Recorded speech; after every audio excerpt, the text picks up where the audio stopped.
A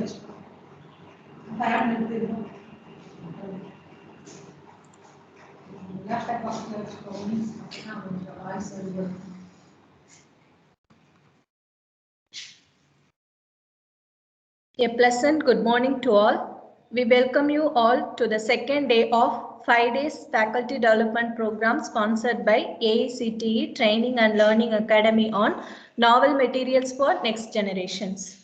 It gives me an immense pleasure to introduce our chief guest for this session 1. I am extremely honored and privileged to introduce Dr. I.V. Muthuvijayan Enoch Sir, Associate Professor, Department of Nanoscience,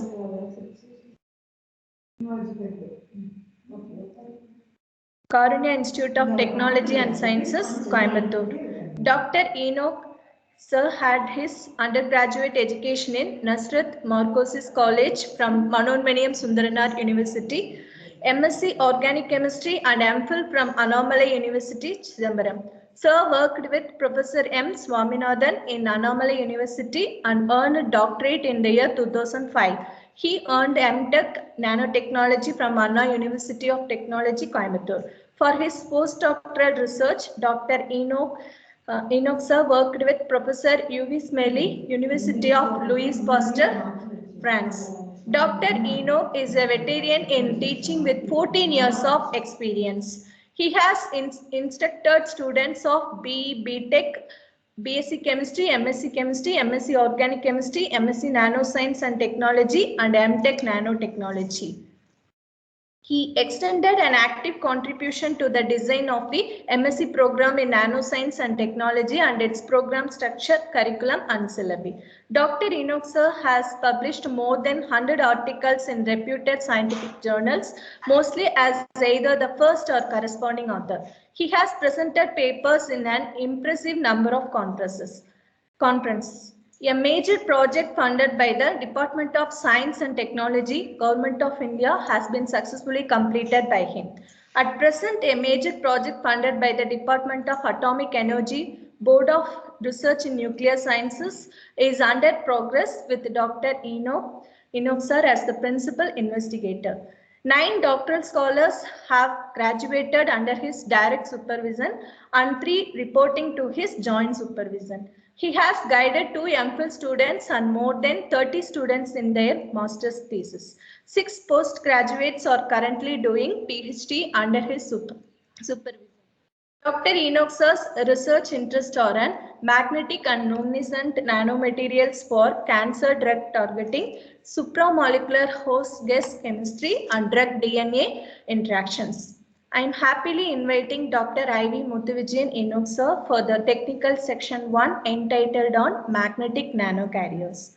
The section is over to you, sir.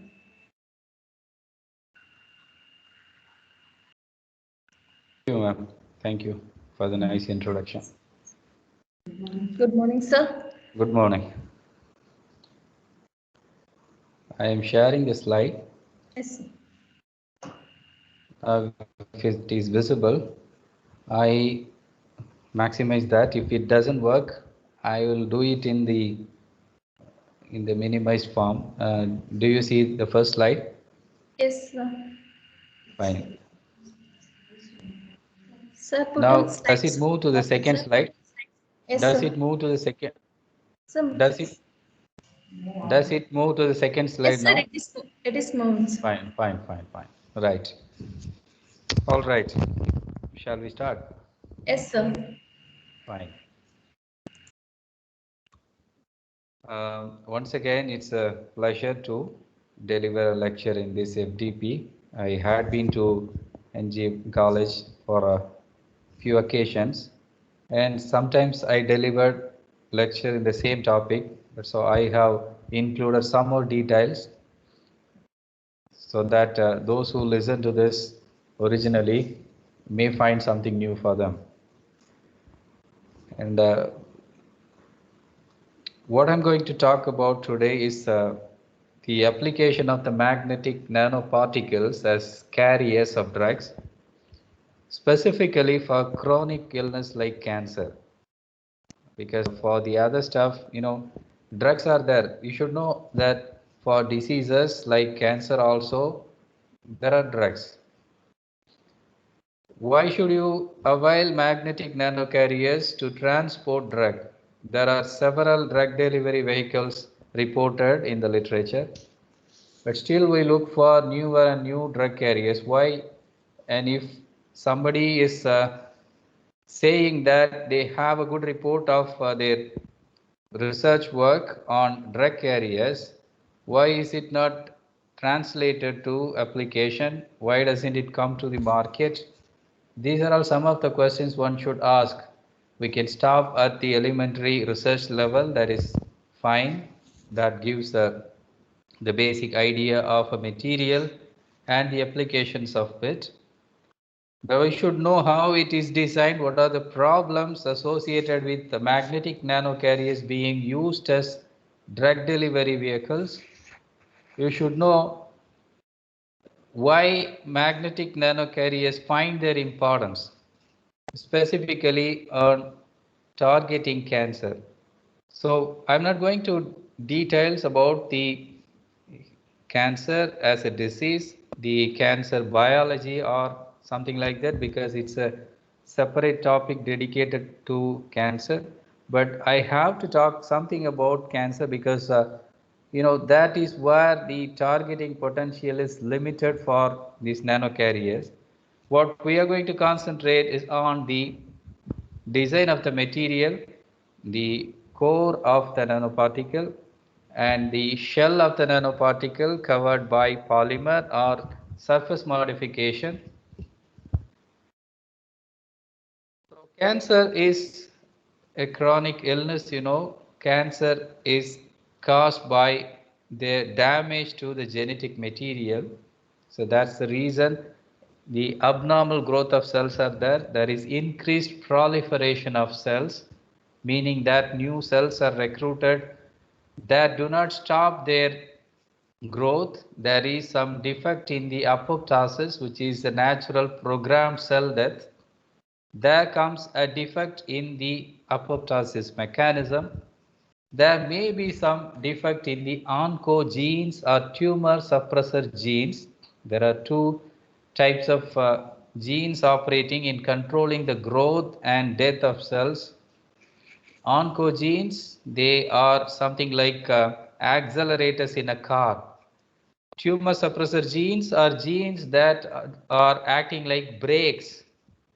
So accelerators are oncogenes, tumor suppressor genes are brakes. So if any one of those are affected, if any one of those get mutated, there is onset of cancer.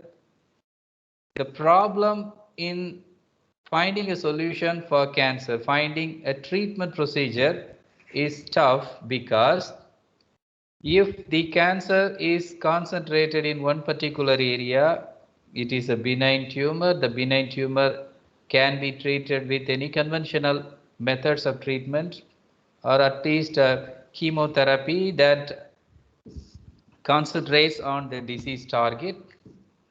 But if it spreads throughout the body through the process of metastasis, that comes in the later stages of cancer. Cancer can be staged into stage 1, 2, 2A, 2B, 3 and so on.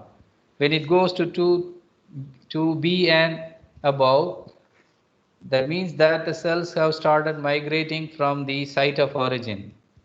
And at that time, it's even difficult to name cancer.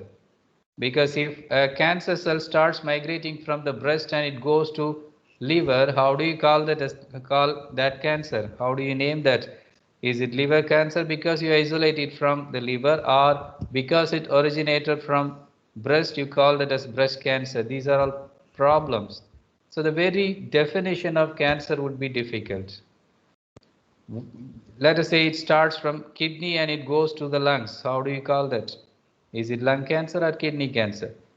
So it is an universal accepted one that cancer should be named with the site of origin from the original originated site. That is how you name that, and metastasis process allows the transfer of cells from one position to the other. So there is the question of targeting the cells, cancer cells. They start migrating, they are in the circulatory system.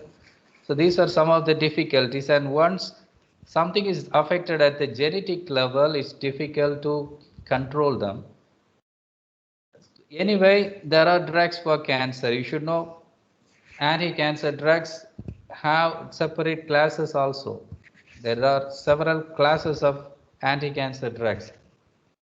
The common drugs are paclitaxel, docetaxel, vinblastine, vincristine. These come under different categories. This paclitaxel, docetaxel, these are all, you know, plant-based medicine. Of course, they are synthesized in the laboratory, of course. These active principles were isolated from plant originally. Camptothecin also. What you see at the bottom is camptothecin drug. What you see at the top is the paclitaxel, the Taxol series. Taxol is a group of alkaloids. And what you see at the center is doxorubicin. Doxorubicin has a penicillin-like structure. It's not exactly penicillin. You know what is meant by penicillin and what is the application of that. You are well aware of that. This is one of early drugs. So these drugs have a structural framework similar to the conventional drugs. So antibiotics are a separate class of anti-cancer drugs. Antibiotics form a class of anti-cancer drugs. Taxanes, taxols, camptothecins. Camptothecins have several structural variants with the main structural nucleus being common. There can be platinum complexes, inorganic platinum complexes, ruthenium complexes that may act like anti-cancer drugs. Several drugs are there. They target specific mechanism of the cell. They may interfere with the cell cycle. When the cell cycle is not arrested, it goes on and on producing new cells. That is proliferation of cells and cancer growth. The programmed cell death is called apoptosis. You know, the apoptosis signal is cut in cancer.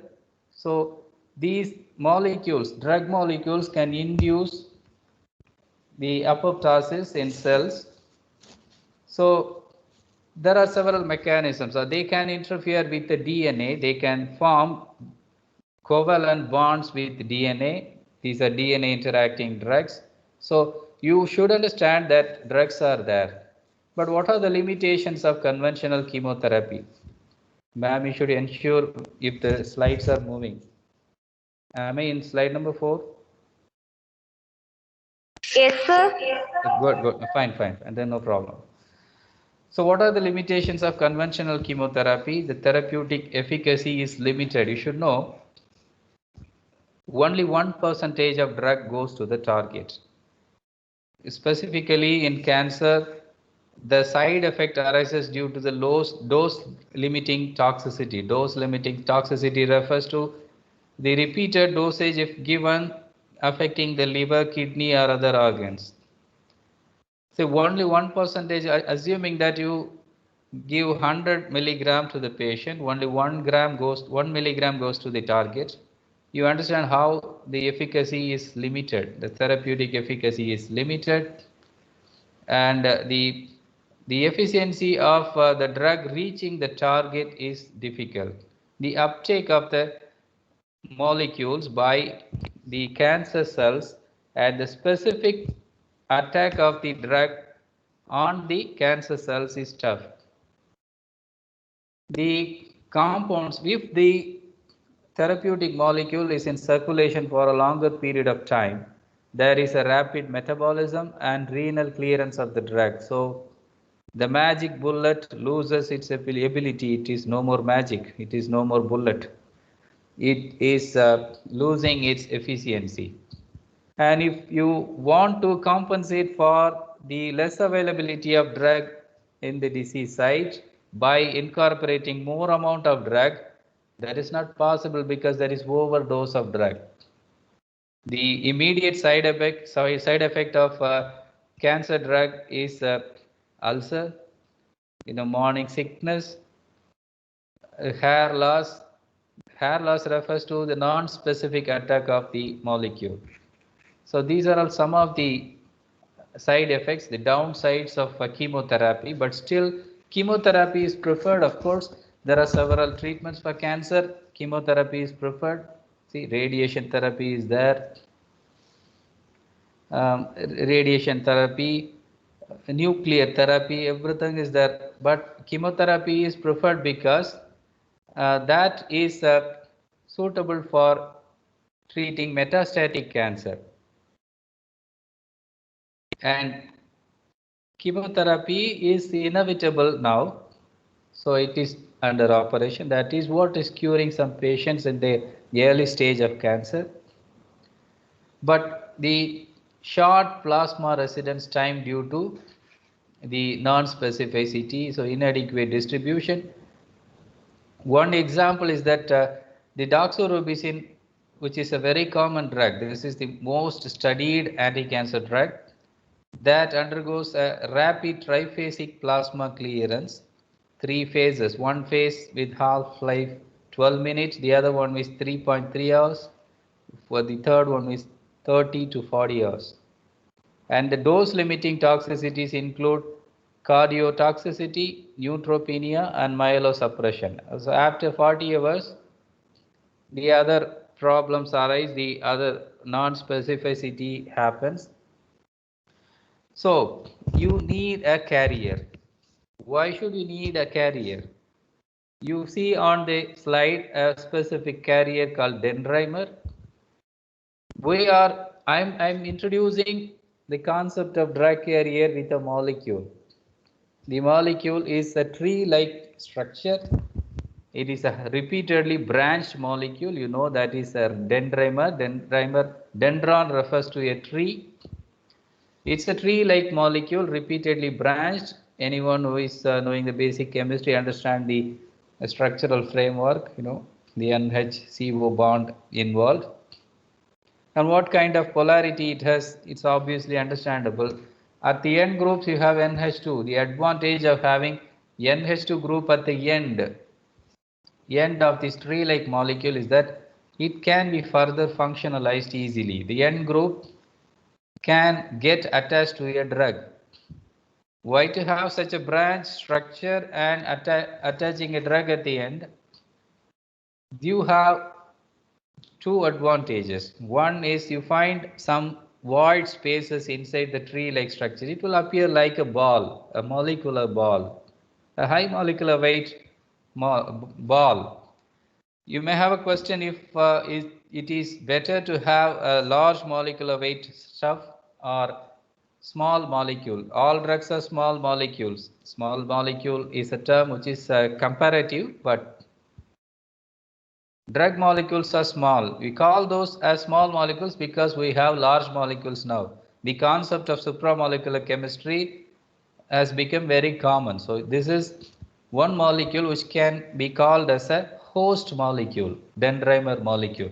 You call that as a host because it has some spaces where the drug molecule can get incorporated into. Into the void space, the drug molecules sit down. They occupy the space. How do they occupy the space? Just with the non-covalent interaction. They are just fitting into the cavity of dendrimer. The dendrimers are not so rigid. They are repeated branches, so they just adjust themselves for the accommodation of the drug. The accommodation happens with other folds also. There may be hydrogen bonding with the CO group, the carbonyl group you see, or NH group. That can happen if the drug molecule has polar groups with hydrogen. And these non-covalent interaction leads to the accommodation of the molecule, the drug molecule, that can eventually be released at a slower pace. This dendrimer molecule being large won't be eliminated quickly. The small molecules are eliminated quickly. I will come to that discussion how the size affects the distribution of the molecule in the circulatory system and in the excretory system also. I'll explain. Before that, this is one idea where molecules are incorporated into the drug carrying large molecule, and there are difficulties, there are downsides of dendrimers. They have a larger circulation type, that is an advantage, but they accommodate the drug and release slowly, sustainedly. So as and when the drug is wanted, when the drug is necessary, they get released slowly. But the downsides are that they are less soluble. The dendrimer always have a solubility problem, and they may also have some non-specific interactions. Okay, so that may not be suitable in all the cases, all for treating all cancer. I'm pertaining this discussion mainly to cancer, but it applies to the other diseases also. It may accommodate antiviral drugs, but why having such a huge effort in the design of the carrier for an antiviral agent? That is a question. That is a rational discussion, but this is a scientific way of targeting cancer. That's why we have the discussion specifically on cancer here. You look at this structure. This is liposome. You have in this structure a phospholipid bilayer. There is an aqueous core. The core is having a wide space where the polar molecules can get accommodated. There is a hydrophilic head. The two ends are there for the small molecule that forms the liposome. The liposome has the self-assembled structure, the heads that occupy the outer surface and the inner surface, the tails that get closer to each other. There are two layers. You call that as a bilayer. And inside that there is an aqueous cavity where the molecule can be accommodated. An advantage of liposomes is that they cross the blood-brain barrier. There is a blood-brain barrier. The molecules cannot get into the brain. They cannot get into that. They cannot penetrate a kind of tissues which are highly polar, but liposomes can penetrate. So that's an advantage of utilization of liposomes as carriers. But there is a problem using liposomes. These structures are of course self-assembled structures formed by the bilayers coming close to each other. The structure can get disintegrated when they interact with some molecules like lipoproteins, high density lipoproteins, and or they come into contact with structures called chylomicrons.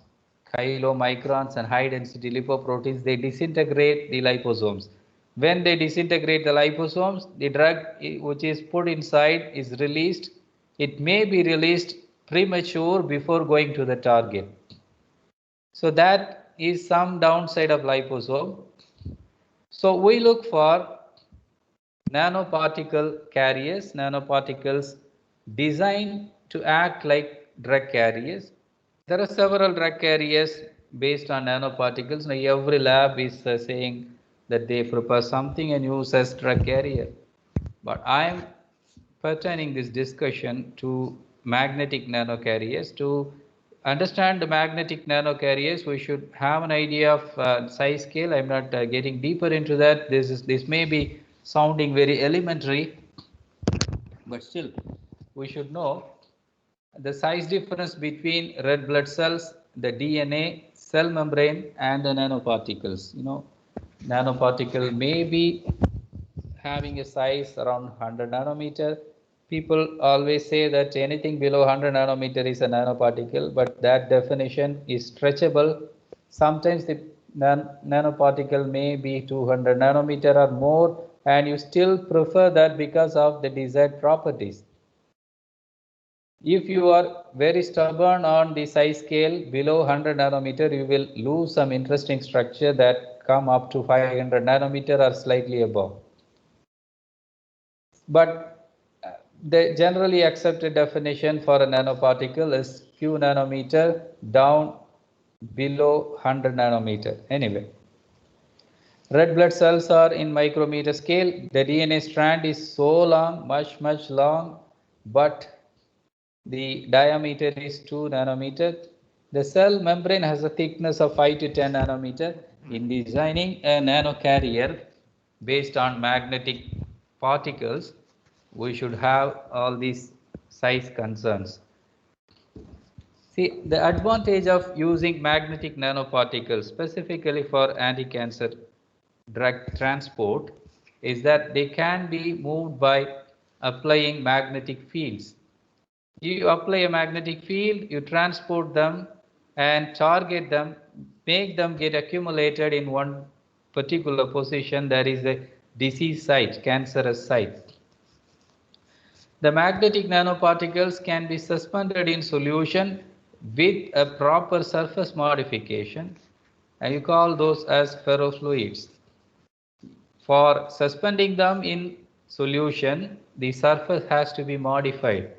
They are not soluble as such. You can understand a normal iron oxide as an iron rust. Iron oxide is nothing but iron rust that may come in different forms, Fe2O3 and Fe3O4.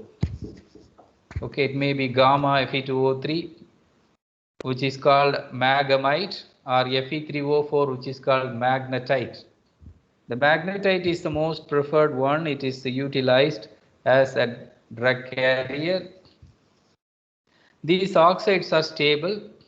They are easy to synthesize. These oxides are household names for you. They are biocompatible. They are minimally toxic and used in many clinical studies. And these iron oxides have been approved by the Food and Drug Administration of the US for some applications like MRI. MRI or magnetic hyperthermia, not up to the level of drug transporters. The idea of magnetic nanoparticles being used in drug transport is in clinical trial level. Many magnetic nanocarriers have been patented, and one clinical trial was also carried out way back in 1996, and from there a newer understanding of magnetic nanoparticle as drug carriers emerged. Look at this picture and you have an idea of how the magnetic nanoparticles are used as drug carriers. Have a magnetic nanoparticle, load the drug, apply a field, allow the magnetic nanoparticle to get concentrated in that area. What are the advantages of carrying the drug by the magnetic nanoparticle?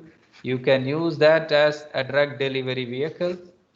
When you are using a drug delivery vehicle, you are putting a lot of drugs. As I said, only 1% of drugs go to the target. You are maybe increasing the percentage of the drug availability up to 2% or 3%. But until now, it has increased up to 1.8 or 2% only. You should know one thing: if we are able to transport 5% of the originally injected drug to the target, if the drug availability at the cancerous tissue is 5%, increase from 1 to 5%, we can cure almost 50% of cancer around the world. This is a hypothesis, right?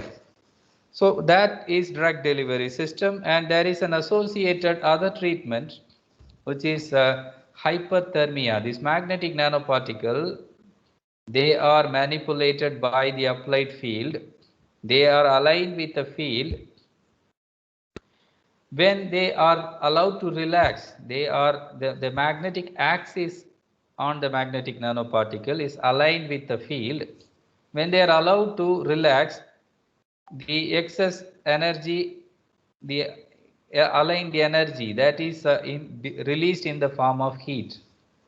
That is called a local hyperthermia. You call that as magnetic hyperthermia because the magnetization energy is what is relaxing, and that heat can cause the cancer cell to destroy.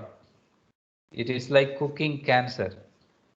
The normal cells bear the heat up to 43 degree, and if the nanoparticle allow a local heating up to 45 degree, 47 degree and little high, the cancer cells can be destroyed. The temperature can go above 50 degree also, but that is not, that is a more severe treatment, but 47 degree would allow the decay of cells.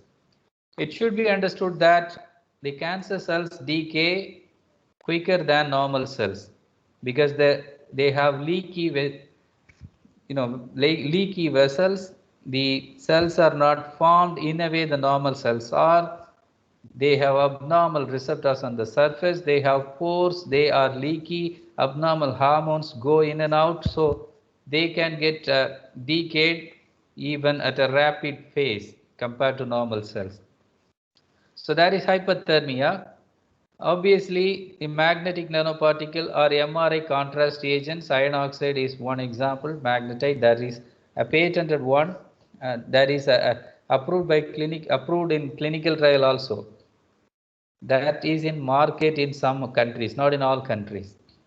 So it's suitable for diagnosis and therapy. Magnetic nanoparticles are designed in such a way, but a particular magnetic nanoparticle that is designed for MRI may not be suitable as a drug delivery system. So that's why the delicate design of magnetic nanoparticles, that's where the fundamental research on the design of magnetic nanocarriers, surface modification of them, the size and shape control of them are required. So there is where more concentration has to be put in. There are two ways of relaxation of the magnetic nanoparticle. You put that under a magnetic field, it is aligned with the field. When you allow them to relax, you remove the magnetic field, applied magnetic field. What will happen? The particle is in a random motion. You call that as a Brownian motion. And you allow them to relax. That is called a Brownian relaxation. The particle rotates. The particle is in random motion, it is colliding with each other, and that is a kind of relaxation. You call that as a Brownian relaxation. There is another type of relaxation called Néel relaxation. In Néel relaxation, unlike the particle being rotated, the magnetization axis rotates. Magnet can be considered as a dipole. There is a magnetic axis inside the bar magnet. If you consider the particle as a tiny bar magnet, that magnetization axis rotates, it reverses, and you call that as a Néel relaxation. How does it relax? It is in alignment with the applied field. If you are cutting off the applied field, the magnetic line of force, the axis, comes back to its original random position. So the magnetization axis rotates.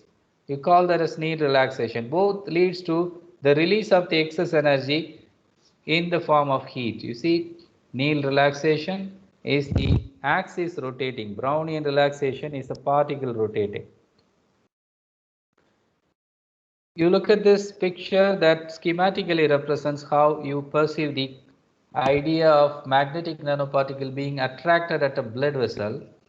You attach a drug on the surface of the magnetic nanoparticle. That's where we are concentrating on how we design the particle and how we surface modify that. We'll come to that. You should understand the principle behind the application of the magnetic nanocarrier. The drug molecules are either attached to the surface as a covalent attachment, or they can be put inside the surface molecule, which may be a polymer that has strands, which is like a coil, and inside the coil the drug molecule can get accommodated, and the nanocarrier is transported in the vessel and blood vessel, and you have a bipolar magnetic field source that concentrates the nanoparticle on the site. But it should be noted that the magnetic field, applied field, is affected down to 5 nanometer. No, up to 5 nanometer, I'm not 5 nanometer, 5 centimeter. 5 centimeter into the tissues. 5 centimeter in the tissues, you look at the human body from above and below, 5 centimeter from above, 5 centimeter from below will cover 10 centimeter. That will be suitable for targeting most of the surface cancers. 90% of cancers are present in the surface of tissues.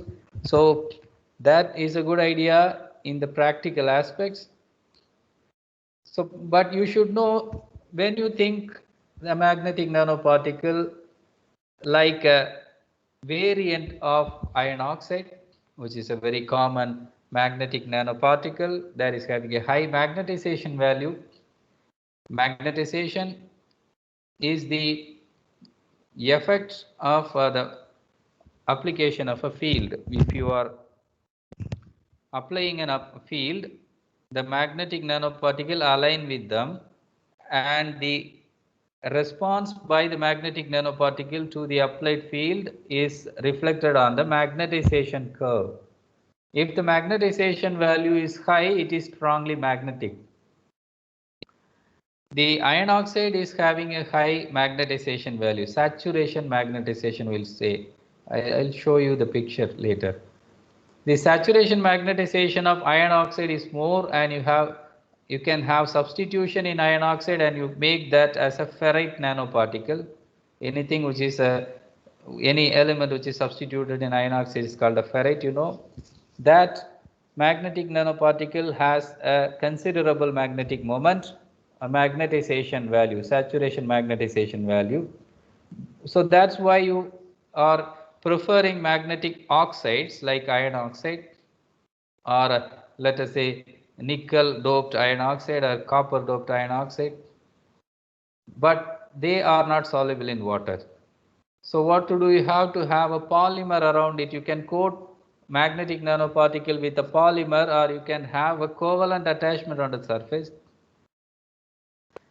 This polymer specifically shown in this picture is poly-NIPAM, poly-N-isopropylamide, which is a thermosensitive polymer, and the polymer collapses near 40 degrees centigrade, meaning that it can slightly, when you are slightly heating the magnetic nanoparticle, it can change its conformation, it can change its shape, it can collapse, leading to the release of the drug loaded in the polymer surface. The polymer covers the magnetic nanoparticle core, and the surface polymer gives room for the accommodation of molecules. There are two advantages. The magnetic nanoparticle can heat itself and allow the magnetic hyperthermia, and by the heat increase, the polymer can allow the release of the drug. Two advantages are there. This is one report, one of the earlier reports on poly-NIPAM. Within 10 years, the field has improved dramatically. Look at the drug release rate as a function of temperature. When you are just using the poly-NIPAM without any iron oxide core, just the polymer, of course it responds to heat, but you don't find a drug release at a rapid rate, as and when you want. You cannot tune the drug release rate. But if you are having an iron oxide core, magnetic nanoparticle core, and the poly-NIPAM, N-isopropylamide polymer, you add, you pass electromagnetic radiation that allows the magnet to, you put them in magnetic field, you allow them to align, and then you allow it to relax. What will happen? It heats up, and you find out, the drug release rate increasing, and it goes dramatically upwards. Okay, almost at 320 Kelvin, it's dramatically high. So that's how you can control the release rate of drug, and you can design the magnetic nanoparticle in such a way. You can have a suitable polymer to coat the magnetic nanoparticle. And what kind of magnetic nanoparticle in terms of the composition you can prefer? The most common magnetic nanoparticles studied and applied in the field of drug transport are magnetite and magamite. As I said, there can be substitution of these ferrites, substitution of iron oxides, and you call those as cobalt ferrite, zinc ferrite, manganese ferrite, and so on, as the case may be. Or it could be an alloy. The advantage of using alloy nanoparticles is that they have a very large saturation magnetization, maybe around 200 or 210. The magnetite, which is considered as a standard for magnetization value, is around 70 or 80, depending on various factors, the surface, size, and so on. These alloy nanoparticles have strong magnetic moments. They are preferred. Okay. And the surface modification is carried out with the utilization of inorganic materials, coating them with inorganic materials or with organic polymers. The dextran, polyvinyl alcohol, polyethylene glycol are all biocompatible. If at all there is some toxicity due to the size of the nanoparticle, the polymer coating prevents them being toxic. Okay. The toxicity specifically in nanoparticles is that they arise due to the size mainly, size and surface, not because of the composition, because they are immediately eliminated, and if they are of a particular size, they can be safely eliminated. And especially iron oxide, the body has a mechanism to deal with the concentrating iron ions. If at all the oxide is broken down, and that is that can easily push out the iron. But polymer coating, biocompatible coating, silica, hydroxyapatite is a material found in the bone, you know. Gold is a very common nanomaterial used. Silica is used. 1 minute. Can you hold on for 1 minute? I have an important call. Hello. Hello.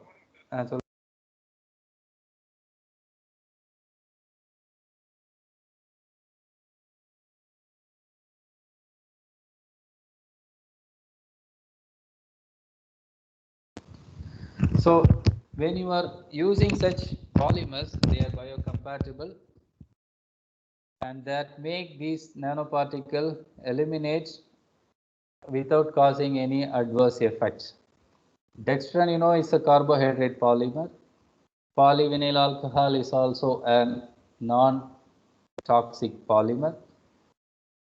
You know, polyethylene glycol specifically is preferred because they tend to impart more circulation time for the nanocarrier. Why they are acting like that? Polyethylene glycol being a cover for the magnetic nanoparticle, enhance the circulation time. Why should they enhance that? Because the polyethylene glycol has OH groups that form a water of hydration, a hydration surface around it. The water molecules adsorb on the surface of polyethylene glycol, and the nanocarrier looks like a ball of water. So the macrophages think that they are natural molecules inside the human body and allow them to circulate. You call those as stealth nanoparticles. So that's the advantage of the surface functionalization.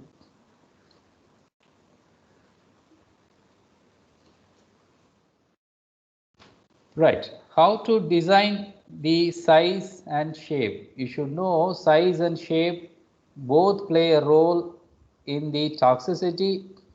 I mean, of course, the aim is to decrease the toxicity. Toxicity is low for many nanocarriers. That is not the primary concern now, but that is a major concern, of course. That is not the only concern, that is not the first concern, but there is a concern. But apart from that, how to increase the circulation time, that is a major concern. For that, you have to design the size and shape properly. If the size is too small, like 5 nanometer or less than that, the nanoparticles tend to accumulate in the kidneys. They tend to get into the fenestrations of the glomerular endothelium in the kidneys. If the size is too large, like above 150 nanometer, they tend to accumulate into the fenestrations of the liver. Okay, the fenestrations of sinusoid endothelium, Kupffer cells, these are all macrophages, they take up these large size nanoparticles. So the size should be delicately designed, and you see this is a report in 2020, recent report, where you find out the accumulation of less than 5 nanometer nanoparticle in the kidneys. And you see 150 nanometer and above getting accumulated in lungs, liver and spleen. So you are having a design concern that takes into account the parameter that you place the size range between 20 to 100 or slightly below that. 20 to 100 or 20 to 80 or 20 to 50. If you have such size range of the nanoparticle, that would be better according to the reports.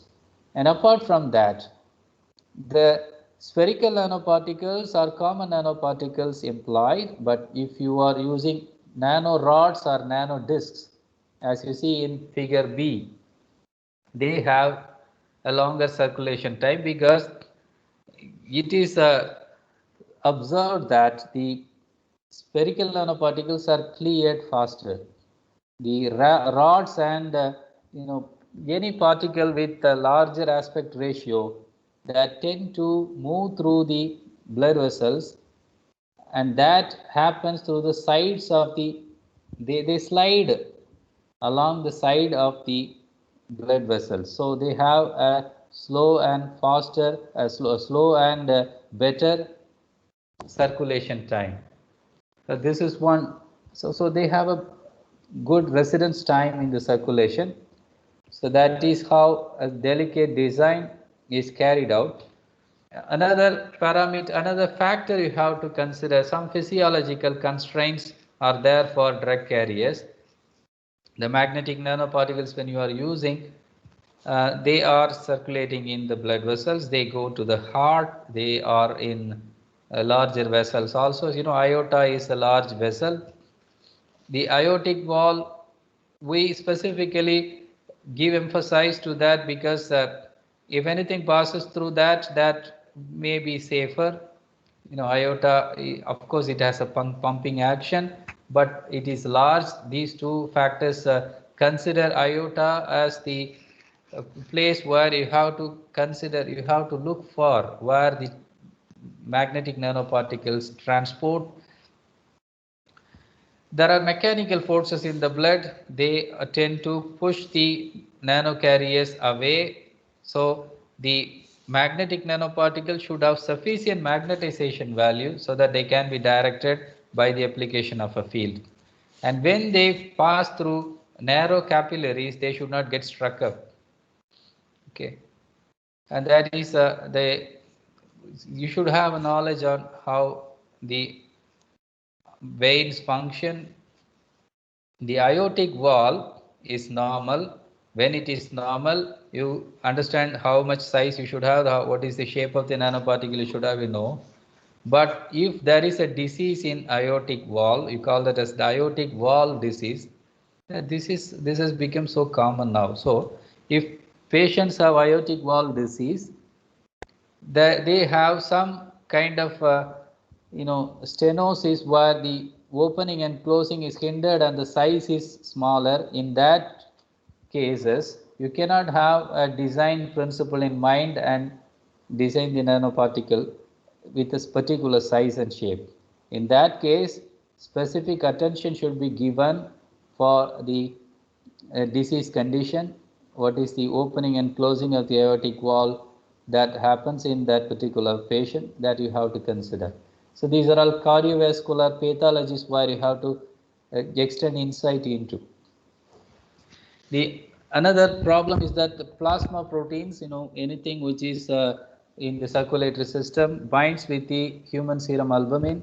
Human serum albumin is the protein that is available most common in blood. That is the most abundant protein. 60% of the blood has 60% of the total protein content of the blood is human serum albumin. Other proteins are also there, alpha 1 acid, glycoprotein, and so on. But so normally it's more probable for anything, any drug or any nanomaterial to bind to the human serum albumin. But when the serum proteins adsorb on the surface of the nanoparticle strongly, they act like flagpoles, saying that these are all some foreign objects and allow the macrophages to eliminate them. So the adsorption should not be very strong. You should have a hydrophilic surface that may avoid the adsorption of plasma proteins, and you call those proteins as opsonins. The adsorption will be minimized. So uptake by macrophages, uptake in liver and spleen, it will be minimized if the surface is designed properly, right? So this is one report way back in 1999 on the comparison of the nanocarriers in small animals and human beings.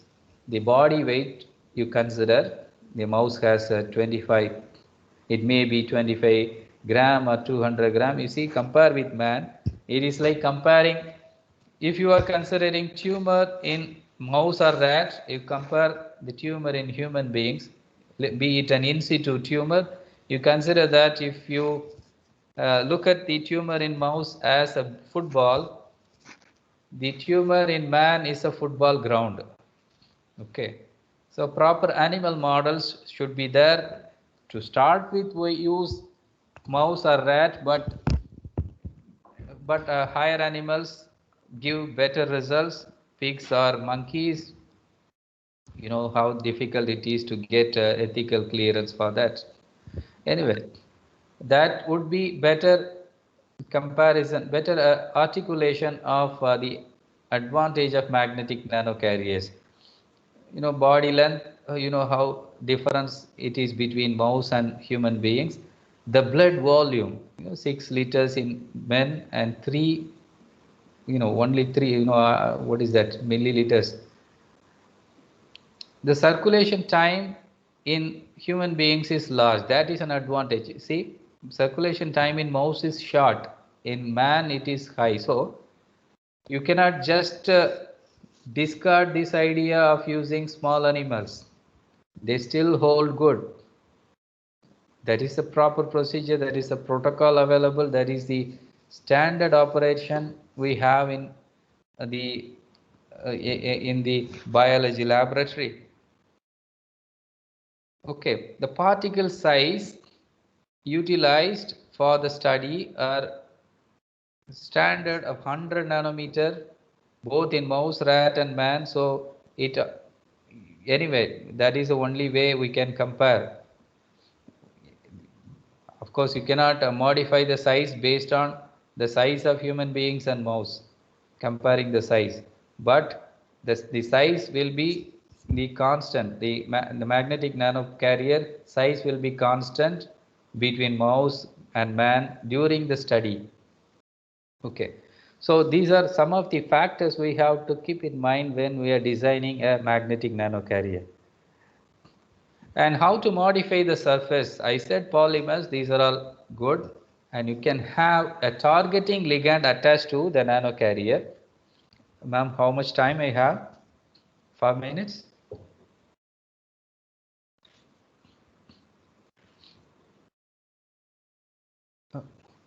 If the organizers are online, I want to know how much time is remaining. I think I can complete in 10 minutes.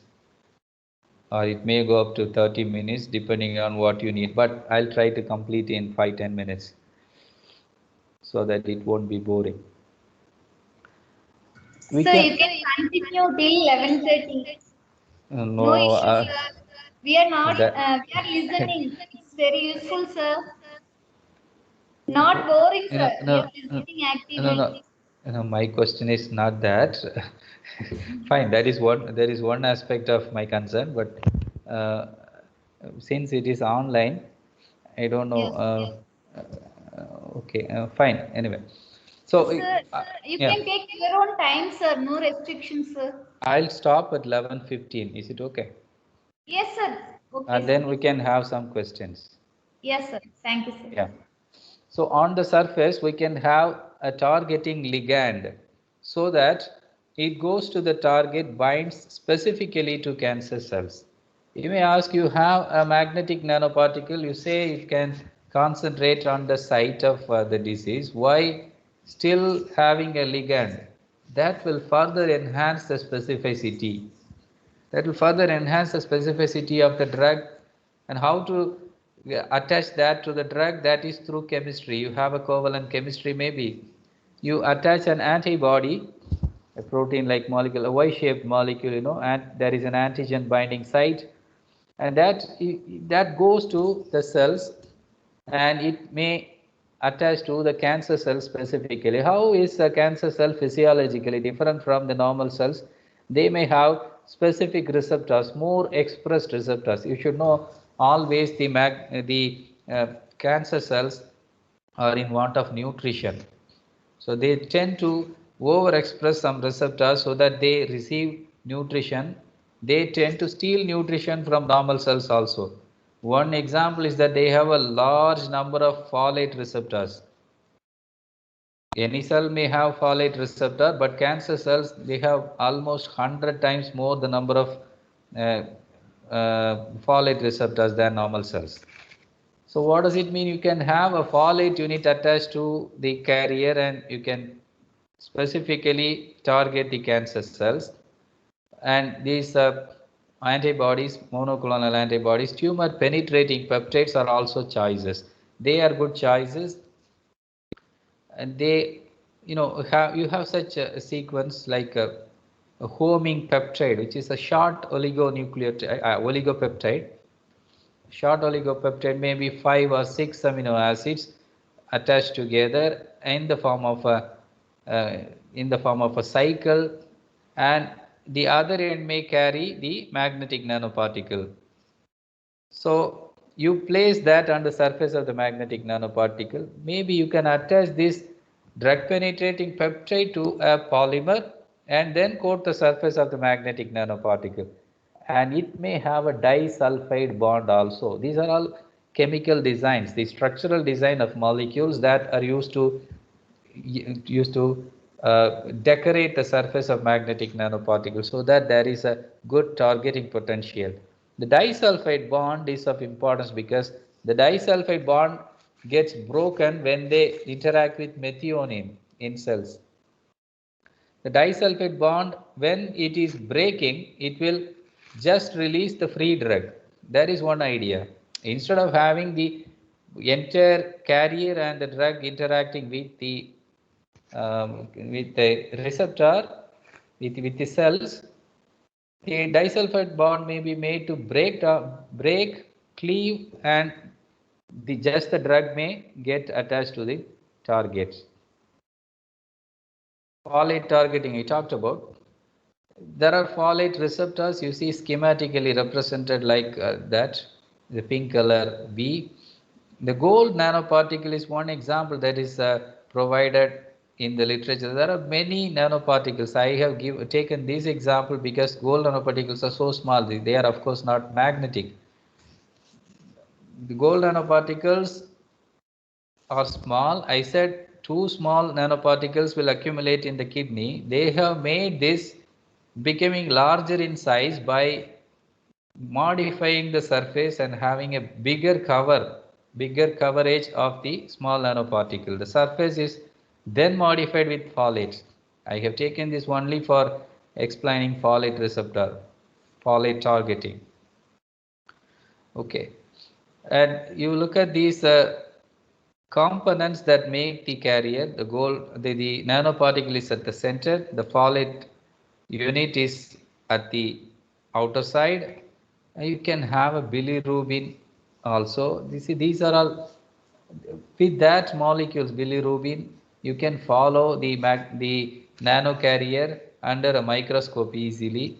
So these are all clever ideas with which you modify the nano carrier.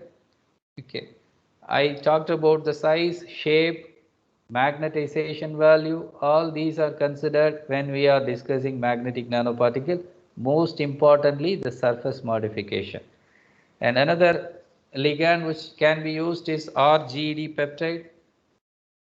Okay, and so this is a cyclic RGD peptide. Well, this peptide specifically it goes to the receptor. Okay. For RGD peptide, there is a receptor and it goes to the targets. And the group that is used for connecting the nanoparticle with the RGD peptide is maleimide group, you know, that ring cleaves and attaches the cyclic RGD. What you see at the bottom are the amino acids that contribute to the RGD. 3 amino acids, you see. They have COOH groups that can be functionalized or NH2 group that can be functionalized. So they can be attached covalently to the surface of the nanoparticle. You see here, a liposome I have given, the liposome is magnetic liposome actually. That means that the liposome, inside the liposome they have the magnetic nanoparticle. And you have a polyethylene glycol outer layer. Polyethylene glycol outer layer is suitable for a longer circulation time to make it a stealth nanoparticle, and the maleimide group enables functionalization with cyclic RGD, right? And there was one concept which was proposed in 1986 by a Japanese research group, an enhanced permeation and retention effect. This principle applies in magnetic drug targeting because the cancer cells are leaky, the pores of the cancer cells are larger, and inside the cancer cells there is more congestion. They are, there is more traffic. Many molecules are getting into and out of that, and there are several blood vessels that is called angiogenesis. Blood vessels are more in cancer cells in order to get to uptake nutrition from other cells. They grow their own blood vessels. That is called the process of angiogenesis. And the angiogenetic tissues, they have larger pores, I said. So larger nanoparticle also can get into that. You may wonder why only 40 nanometer or 100 nanometer, why not a 500 nanometer nano carrier? In fact, for MRI, the first nano carrier that went into clinical trial was having 500 nanometer size. It of course works in the case of MRI because it's in situ. It is injected on the site. But if it has to be transported throughout the body, there comes a problem, as I discussed in the earlier slides. So that an optimal size would be better, 20 to 100 maybe. These are all choices. But such large size compared to just the molecular size. Molecular size is an angstrom size scale, maybe 1 nanometer or 2 nanometer. But your nanocarrier is having a larger size compared to the molecular size. But still, this is holding good because the enhanced permeation means that the larger pores allow larger structures to get into that specifically, and normal cells won't allow such large size. So this is one idea, that larger sized nanoparticles also are preferred in cancer, that will go specifically to cancer cells through the enhanced permeation process. This is a trade-off between different ideas. You put them together for specific cases. Cancer is not one disease, it's a group of diseases. For specifically one disease, you have to design nanocarrier of a suitable size, preferred shape, preferred surface modification, and so on. Enhanced permeation is okay. What does it mean? Retention. Once these nanoparticles get into the tumor sites, tumor cells, it is a tumor that has several angiogenetic factors, several blood vessels. There is a huge traffic inside. So these molecules are, these nanocarriers carrying the molecules are kept inside. Entry is easy. Getting out of the cells is tough. This is the concept of enhanced permeation and retention. The permeation is enhanced, retention is maintained. So we call that as EPR effect. With that EPR effect concept, a drug was developed for Kaposi sarcoma, which is nothing but blood cancer. For Kaposi sarcoma, doxorubicin was used in a large encapsulating polymer nanocapsule. It was used. It, of course, magnetic nanoparticle was not used by the original investigators. It worked. For Kaposi sarcoma, it was working. So this is one understanding of how the tumor microenvironment behaves. Okay. Yeah. In Kaposi sarcoma, skin lesions, you see, Kaposi sarcoma, of course, then gets into blood. That is the second stage.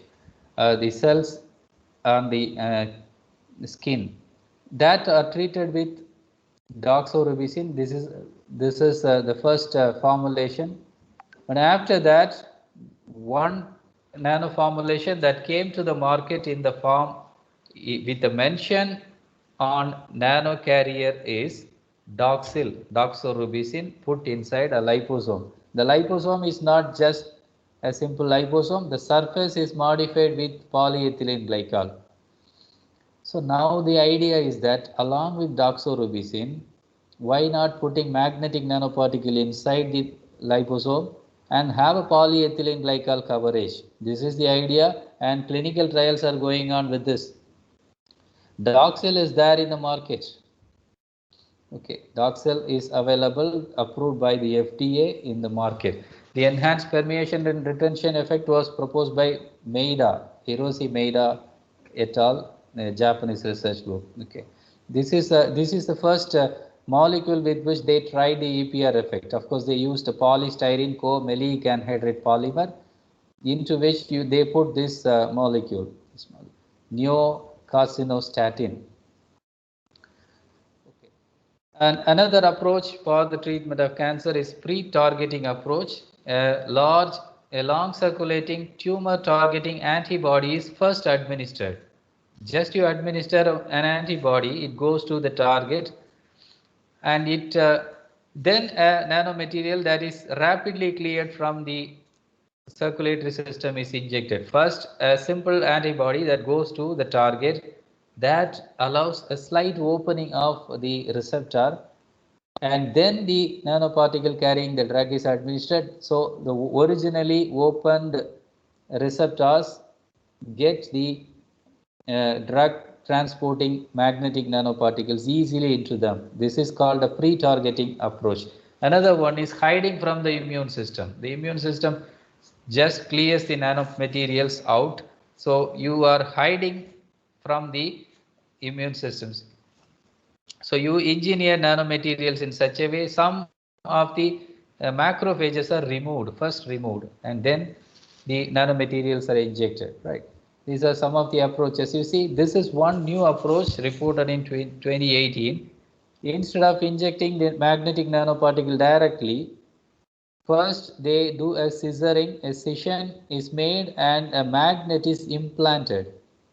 This is specifically for spinal cord cancers because that is, of course, comparatively a narrow channel. This is a confined area. Of course, it does not spread immediately to all parts of the body. So, to a spinal cord incision is done and a magnet is attached. It is implanted inside, and then the magnetic nanocarriers carrying the drug is injected. Why does it sound logical? Why to have an implant? Instead of that, you can inject that and transport the drug. This may be a question, but to find the tumor margin in spinal cord is difficult. You have to define the tumor margin to define the stage of a cancer. That is difficult normally. So when you are placing a magnet inside, that accelerates the transport of the magnetic nanoparticle carrying the drug inside the spinal cord. So this works. This is actually a patented work, but published in 2018. First clinical trial on magnetic nanoparticle was carried out by Lube et al., an Italian team, in 1996. It was not fully successful, but there were several lessons learned from that, and all of the work carried out on magnetic nanoparticles originated from that understanding. That's why we have to have a look at the lessons learned from the first clinical trial by Lube et al. Their immediate report was that the procedure was safe and effective, somewhat effective, not fully effective, somewhat effective, because of the reduction of hematological side effects and variable degrees of magnetite accumulation in the tumor. Magnetic drug targeting must be improved, they said. Of course, some side effect may be there, but they are reduced, they can be reduced. Okay, the accumulation of magnetite was there because the size they used was too large. But they were not of the opinion of the size. They just randomly chose some magnetic nanoparticle of a specific size above 100. So the size has to be clearly defined and understood. That's what they proposed. So the size is a key determinant, they say. And patient dependent factors are also there. Tumor blood flow and histology that is specific for a patient. So that has to be understood. But the larger the magnetic particles are, the better they are attracted over a given distance. That is what is their understanding. But now the understanding has been modified. It is due to the composition of the magnetic nanoparticle. Everything starts from the report by Lube et al. What they have understood originally is adopted by the researchers, those who follow them. And in the study, they used 100, slightly above also they used. Okay, so better accumulation was observed in some range they were not understood. So these are all identified parameters, factors. Finally, they say that the size and shape should be clearly defined. That is what is the first concern of any researcher doing work on magnetic nanocarrier is. See, drug carriers under clinical trials and approval, this is a beautiful article. It's a review article by Chemical Reviews in 2016 that accounts for several nanocarriers based on magnetic nanoparticles. Here it's interesting. The magnetization value is not so high as I said. In case of magnetite, it may be 80 EMU per gram. Or in alloy nanoparticle like iron platinum, iron cobalt alloys, it may be 210, which is huge. But here they have used a magnetization value, particles with magnetization value up to 40 or so, 40 or 43 and so. It may be 2, okay, 2 magnetization value may be 2 or 8 or 5. These are considered low, but they still work. They still are suitable as magnetic nanocarriers. What drug they have used, they are listed doxorubicin mainly. Methotrexate, there is another choice, there is another drug. Okay, so and then many are under clinical trials. Okay. Clinical trials for hypothermia also. This is the work we carried out in our lab. We look for magnetic nanorods. Magnetic nanospheres are common. What you see, a kind of, orthorhombic crystal. Nanorods, nanoviscous, what you see at picture C. These are all hydroxyapatite coated strontium ferrite magnetic nanoparticles. Reported in 2021. We modify this magnetic nanocarrier with polymer linked with cyclodextrin and folic acid. Folic acid unit for folate receptor, and cyclodextrin, which is a cyclic oligosaccharide, where you put the drug inside to form the host guest complex. Okay, we used doxorubicin as the drug. This is a schematic representation, and we tested it on BALB/c mice, which went very well. And again, we modify other polymers like PLGA, polylactic-glycolic acid. This is a polymer which is used in tissue engineering, so it is best suitable for biocompatible structures. We use them, functionalizing them with cyclodextrin and coating it on magnetic nanoparticle. Again, another report in 2021. And see here, this behavior of magnetism is called superparamagnetism. You just show a sigmoidal curve. The magnetic nanocarriers show a sigmoidal curve. This is a phenomenon which is special for nanoparticles. The bulk materials may show ferromagnetic behavior. They have a ferromagnetic loop, large loop, hysteresis loop, and this is sufficiently magnetic, and it goes up to 60 EMU per gram. When it is coated, obviously it will go down. It comes around 20 EMU per gram. And then we loaded the drug and studied the release. The release went above 70 hours. The normal circulation time of doxorubicin is 40 hours. It almost doubled, and it did not get even fully released. It was still releasing. It may go even up to 1 week if you study, but we look for the 50% release. So you see, 50% gets released around 70 hours. That again depends on pH. The idea of studying pH is that at low pH, the cancer cells may have low pH. So we are testing what is the release rate at a lower pH, and that works well. Okay, this is how the study is carried out, and plenty of things can be done further before a real cure for several types of cancer arise from this field of research. Okay, everything depends on the design of the nanoparticle, surface functionalization, and the pharmacokinetic studies, then the biological studies. Thank you for your patient listening. If you have questions, please ask. Dear participants, kindly share your questions.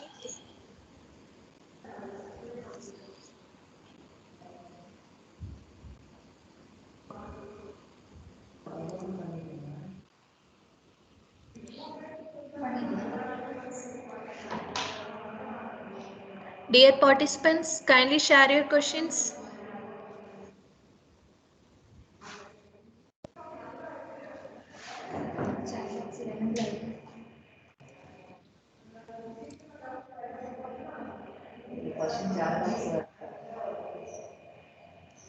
Hello. Sir, can you able to see the chat box? What's your take on crystalline nanocomposites, liquid crystalline nanocomposites for anti-cancer studies? It's a good choice. You have to define the advantages and disadvantages. I am not an expert in crystalline nanocomposites, liquid crystalline nanocomposites, but of course, so there are certain common points I define, not specifically for magnetic nanoparticle, the size and shape. That of course has to be taken into account before designing a specific nanocarrier. Liquid crystalline nanocomposite, of course, several reports are there. If they respond to light also, that is a good choice. liquid crystalline nanocomposite responding to light. Akshay Kumar, what are the limitations? Excellent presentation by Dr. Hema Malini. That is a comment by her. That I am happy about it. Thank you. What are the limitations? Limitations of magnetic nanoparticles, you mean? I explained, but longer circulation time is what we actually look for. They should not get accumulated in kidney or liver. So the design should be so delicate. That is what is making the realization of the nanocarrier slightly delayed. Otherwise, we would have got several transporting agents. But one may ask, why do you bother so much and do research for so many years on that? Slowly, the understanding gets better and better. There will be better transporting agents, and if there is some accumulation of drug in the target, like 2% or 5%, it will be with nanocarriers only. Magnetic nanocarriers are best choices. So the limitation, as I said, is the non-specific interaction. That is one major limitation. How nanoparticles are more helpful in controlling cancer cells? You mean compared to the normal drugs? Normal drugs are metabolized quickly. The drug efficacy is low. That is the reason. And the release rate, if you are concentrating on, if the release rate is so sustained and if it goes above several hours, it will be good. Where the iron atoms or molecules will go after the drug, I mentioned that if it is metabolized, the iron can be easily metabolized, and I said, but the nanoparticle can directly get eliminated instead of getting broken down also. That is also there. Toxicity levels of these magnetic nanoparticles. I said that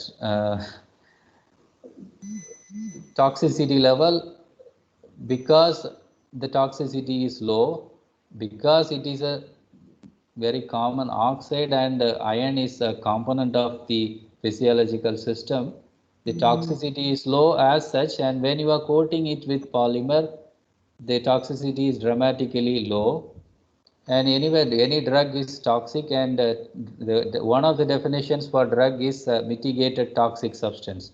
If the nanocarrier has a toxicity lesser than the drug itself, what is the problem? No problem. And everything depends on dose also.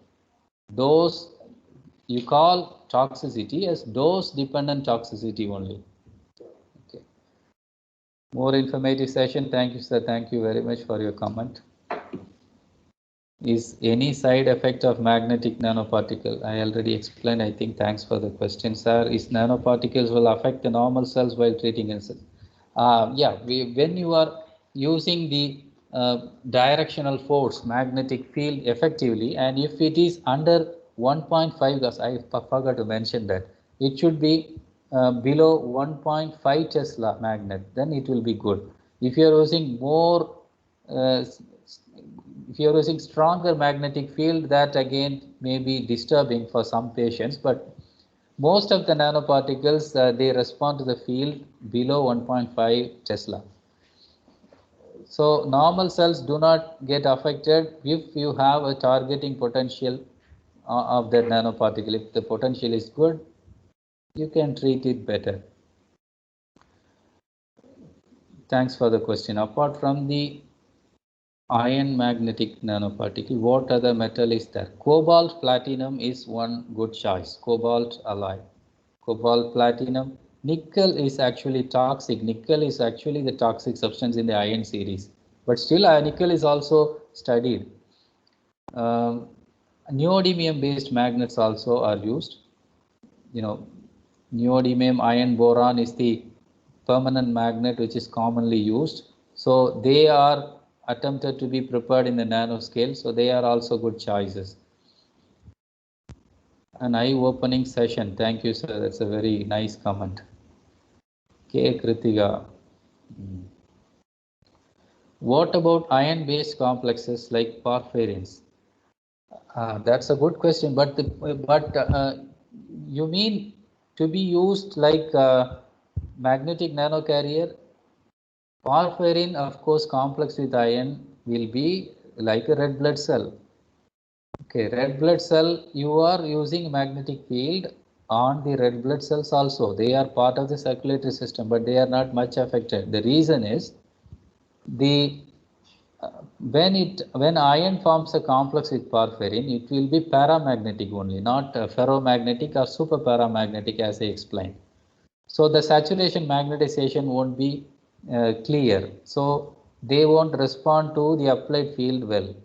So porphyrin, but they may be good for MRI also, MRI contrast agents. For MRI contrast, the factors you look for in the structures is different. You find a good contrast, you try to get a better contrast for the agent.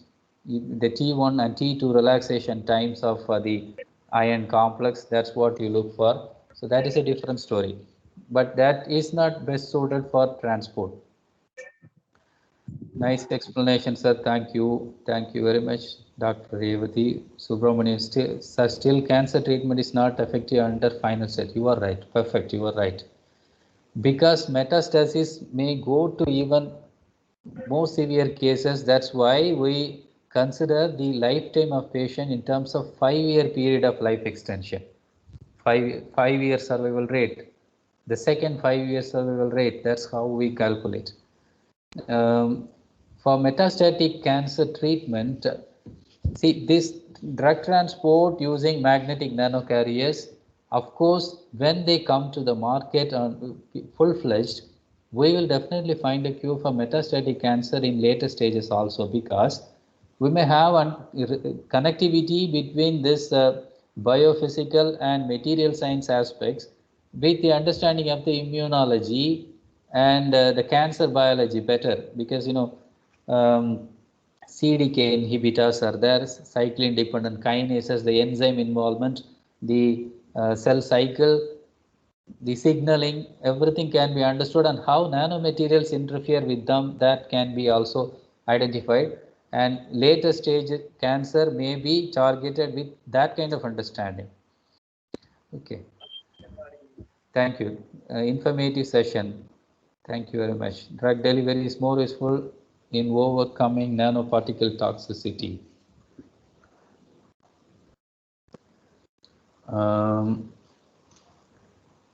I don't understand. Drug delivery is useful, of course. Yeah. You mean instead of toxicity having more effect, drug delivery is more feasible, and that overtakes the downsides of toxicity, you mean? The toxicity is minimized if you have a good surface functionalization. That is also there. Of course, you are right in your statement. But I add to that. Okay. And Pungudali, recent applications of iron oxide nanoparticles for the current research. That's what I mentioned. Recent applications of iron oxide nanoparticle for cancer treatment, you mean? Iron oxide is an approved MRI agent. Much of the work is done in Israel also, where we have a collaboration. But for MRI, as I said, you look for different parameters. To make iron oxide nanoparticle as a carrier, drug carrier, that is also a good idea. But now newer materials are attempted, because newer sterile materials are there. They may not be further oxidized, or they may have a better shape. Shape also is an important factor. With other ferrites, you find beautiful shapes like rods. Nano rods have a better circulation time due to their aspect ratio. So the continuous search is going on. Thanks for this insightful lecture. Very, very kind of you. Thanks for the comment. Kritika, how long these drugs present inside our body depends on the drug half-life. The drug half-life is enhanced when you are using a carrier, because the release from the carrier is slow. 40 hours is the natural, 42 hours is the natural half-life of doxorubicin, but if you are putting it inside a carrier, it may be extended even up to 78 hours and even more. Anushya, kindly post your questions. You are the organizer. Thank you. Whether lead nanoparticles prevent more radiation or not? Why do you look for such toxic nanomaterial? You have plenty of choices. Prevent more radiation. Why do you want to prevent radiation in the context of cancer?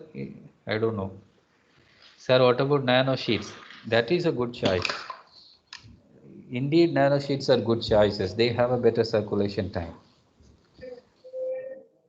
Better aspect ratio means better circulation time, better efficacy. Thank you. I hope I received all questions. Thank you, sir. Dear Thank participants, kindly turn on your video for photo section.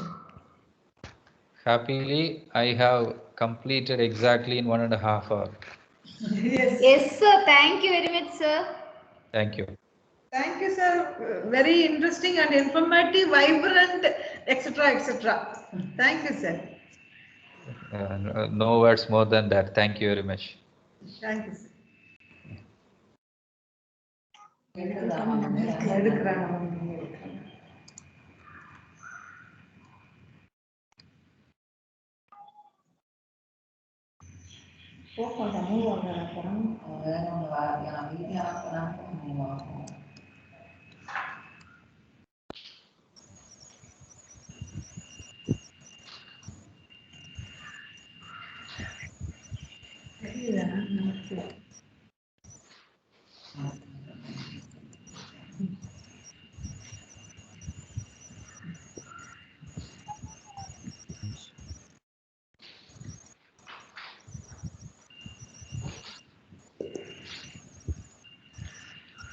Thank you, participants. Kindly unmute your video.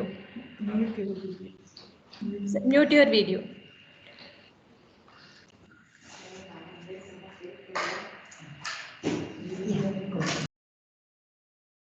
Thank you, ma'am. We'll meet again, hopefully. Bye.